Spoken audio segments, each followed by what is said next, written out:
Hi, the doctor's in. I'm Dr. LB, and I'm here to help you through your math difficulties. Today, we look at an introduction to exponential functions.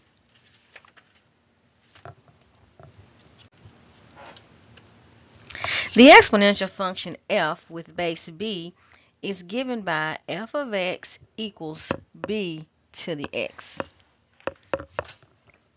where b is a positive real number other than 1. So we're used to seeing f of x equals x squared. Now we're going to be looking at things like f of x equals 2 to the x, or 3 to the x, or 2.71 to the x. So the natural exponential function, which is given by f of x equals e to the x, where e is approximately 2.71828127. Now, this represents e to the first power. On your calculator, you should see an e to the x button where you can do e to any power. But f of x equals e to the x, its graph is very similar to f of x equals 2 to the x because e is 2.71. So it has the same properties as the 2 to the x. It's of the class of f of x equals b to the x, that general class of functions. So if we look at a graph of f of x equals b to the x,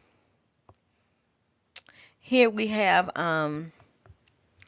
when b is greater than 1, that base, you're going to have a y-intercept and another point, 1 comma b on the graph.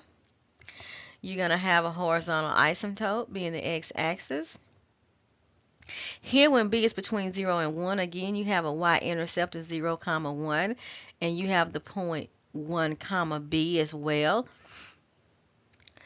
Other characteristics, the domain is a set of all real numbers. The range is from 0 to infinity, not including 0. You have a y-intercept at 0, comma 1, no x-intercept. If b is bigger than 1, this left-hand graph, you have an increasing function. If b is between 0 and 1, on the right hand here, you have a decreasing function. The graph is 1 to 1, so therefore it has an inverse function. And the x-axis, or the line y equals 0, is a horizontal asymptote. So those were just a few characteristics of the exponential function. In the next lecture, we're going to end up graphing. So let's remember that Dr. LB is always in. Please come back for more math help.